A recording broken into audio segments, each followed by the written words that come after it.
भक्तों, ओम नमः शिवाय, श्री शिवाय नमस्तुभ्यं, जय श्री महाकाल। जी हाँ भक्तों, आप सबको भी पता है कि साल 2024 स्टार्ट हो गया है और साल 2024 की पहली एकादशी 7 जनवरी को आ गई है। जी हाँ भक्तों, एकादशी एक बहुत बड़ा पर्व सनातन धर्म में और हिंदू धर्म में। और एकादशी के दिन जो कोई भी व्यक्ति उपाय करते हैं, जो कोई भी व्यक्ति अपनी मनोकामना मांगते हैं, सारी की सारी मनोकामना बाबा भोलेनाथ अवश्य रूप से पूरी कर ही कर देते हैं।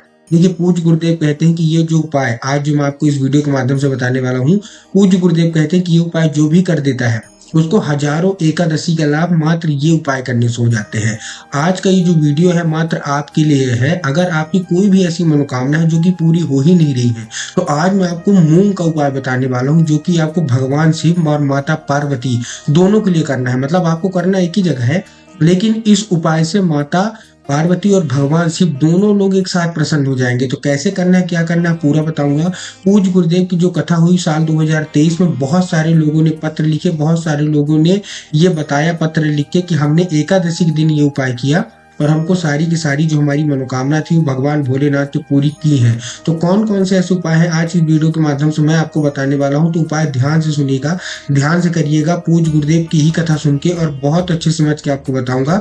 अगर आपने उपाय कर लिया तो आपको धन प्राप्ति का भी आपको उपाय बताने वाला हूँ। आपके अगर बच्चे पढ़ते नहीं उसका भी उपाय बताने वाला हूँ। महादेव को कैसे खुश किया जा सके ताकि आपको वर्षों पुरानी मनोकामना जो कि पूरी नहीं हो रही है वो भी पूरी हो जाए। तो पूरा आपको वीडियो देखना है। चलिए चलते हैं उपाय की ओर। लेकिन उससे पहले चैनल पे पहली बार आए हैं तो वीडियो को कर दें लाइक और चैनल को कर दें सब्सक्राइब, ताकि पूज्य पंडित प्रदीप जी मिश्रा के रोज नए नए उपाय जो कि मैं उनकी कथा से सुनता हूँ, श्रवण करता हूँ, सबसे पहले आपको प्राप्त करा सकूं।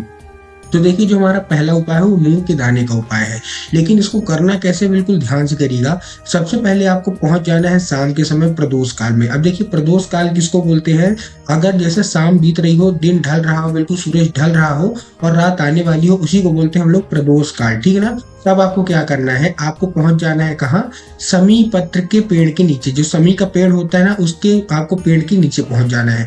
पूज्य गुरुदेव कहते हैं कि जितना फल, मतलब जितना भगवान भोलेनाथ को पसंद बेल पत्र है, जितना पसंद उनको धतूरा है, उतना ही पसंद उनको समी पत्र भी है। आपको भी पता है कि अगर आप भोलेनाथ को कुछ चढ़ाए या ना चढ़ाए, 56 भोग लगाए न लगाए, मीठा लगाए न लगाए, लेकिन अगर बेल पत्र, धतूरा, समी पत्र ये सब चढ़ा देते हैं तो महादेव कितना ज्यादा प्रसन्न हो जाते हैं। तो इसमें आपको क्या करना है, शाम के समय में पहुंच जाना है समी के पेड़ के नीचे। अब समी के पेड़ के नीचे आप पहुंच गए। अब आपको क्या करना है, अब आपको समी के पेड़ के नीचे आपको क्या करना है, पार्थिव शिवलिंग बनाना है। क्या करना है? पार्थिव शिवलिंग बनाना है। कैसे? मतलब आप मिट्टी का शिवलिंग लेंगे और पार्थिव शिवलिंग आप बना दीजिए, केवल उसका पूजन करिए। पूजन करने के बाद आपको क्या करना है, पूजन में ही आपको एक मूंग का दाना, क्या करना है, एक मूंग का दाना अवश्य रूप से पार्थिव शिवलिंग को आपको चढ़ाना ही चढ़ाना है। आप बेलपत्र चढ़ाइए, धतूरा चढ़ाइए, कोई भी अदर सामग्री चढ़ाइए, ठीक है ना, जल से स्नान कराइए, दूध से स्नान कराइए, लेकिन एक हरे मूंग का दाना, केवल और केवल एक। अब देखिए, जो मूंग का दाना लेंगे उसमें आपको ध्यान रखना है कि मूंग का दाना अच्छा होना चाहिए, हरा होना चाहिए। बहुत सारे लोग गलती क्या करते हैं कि मूंग का दाना खराब ही ले लेते हैं। तो आपको खराब मूंग का दाना नहीं लेना, अच्छा मूंग का दाना लेता है, बिल्कुल जो हरा होना चाहिए। पूज्य गुरुदेव कहते हैं कि जितना सरल महादेव को खुश करना है, उतना ही सरल महादेव जल्दी क्रोधित भी हो जाते हैं। तो महादेव को आपको क्रोधित नहीं करना, महादेव को आपको खुश करना है। तो जो आप मूंग लेके जाएंगे वो अच्छी होनी चाहिए। अब क्या होगा कि जो आपने मूंग लिया है, आपने अर्पित किया है, उसके बाद आपको क्या करना है, जब भी आप मूंग चढ़ाएंगे तो आपके मन में जो कोई भी इच्छा होगी, जो कोई भी मनोकामना होगी, बाबा से वही मांग लेना है। उसके बाद आपको क्या करना है कि जो पार्थिव शिवलिंग है उसको बहते जल में आपको प्रवाहित कर देना है, ठीक ना, बहा देना है। अब जो मूंग है, मूंग को आपको नहीं बहाना, मूंग को आपको लेके घर आ जाना है और अपने पूजा वाले स्थल पे, जहां भी आपका पूजा पाठ होता है, वहां आपको क्या करना है, वहां आपको पूजा वाले स्थल पे आपको रख देना। पूज्य गुरुदेव कहते हैं कि ऐसे में महादेव स्वयं आपके घर में प्रवेश कर जाते हैं, क्योंकि आपको भी पता है महादेव को जो पार्थिव शिवलिंग बना के निर्माण करता है और उसको बहते जल में प्रवाहित करता है, कितना ज्यादा उसकी मतलब मनोकामना मांगी जाती है, कितना ज्यादा उसका प्रकोप है। तो आपको ये उपाय कर लेना है। दूसरा उपाय आपको मैं, अगर कोई आपका व्यक्ति कोई बीमार है तो एकादशी के दिन कौन सा ऐसा उपाय करें, 7 जनवरी को की है। मैं फिर से डेट बता रहा हूँ, डेट नोट कर लीजिएगा। 7 जनवरी को पहली एकादशी पड़ रही है साल 2024 की। तो बहुत आवश्यक है कि अगर आप पहली एकादशी में कर लेते हैं तो आपकी जो कोई भी इच्छा है, जो कोई भी मनोकामना है, जल्दी से जल्दी पूरी हो।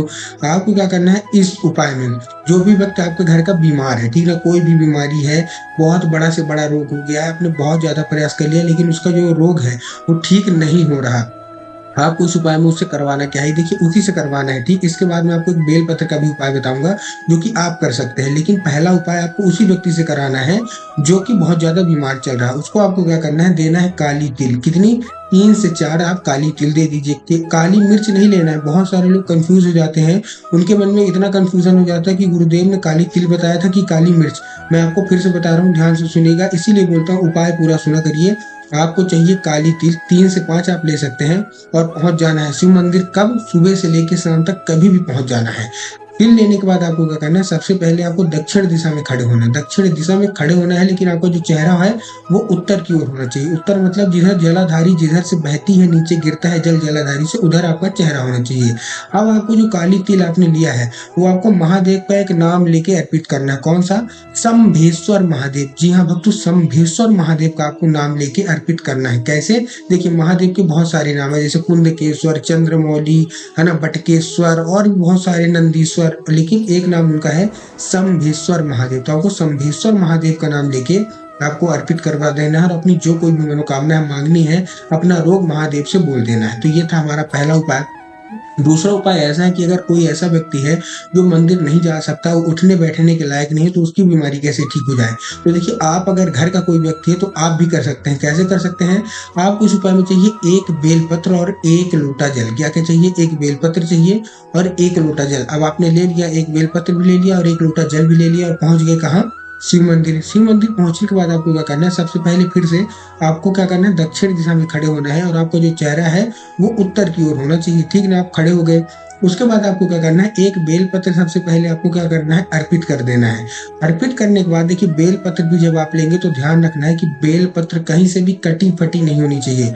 बहुत सारे लोग तो गलती यही कर देते हैं कि वो बेलपत्र का एक पत्ता ही वो बेलपत्र मान लेते हैं, लेकिन आपको भी पता है कि बेलपत्र 3 पत्ती से मिलकर बनती है। तो आपको 1 बेलपत्र ऐसा लेना है जो कि कहीं से भी कटी फटी ना हो, खंडित ना हो, मुरझाई हुई ना हो।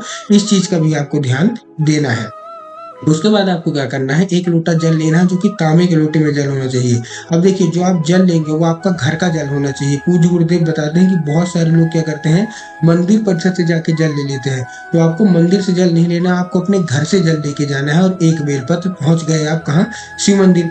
शिव मंदिर में आपको खड़े होकर क्या करना है, सबसे पहले आपको बेलपत्र अर्पित करना है। बेलपत्र अर्पित करने के बाद आपको 1 लोटा जल भी आपको अर्पित कर देना है शिवलिंग में।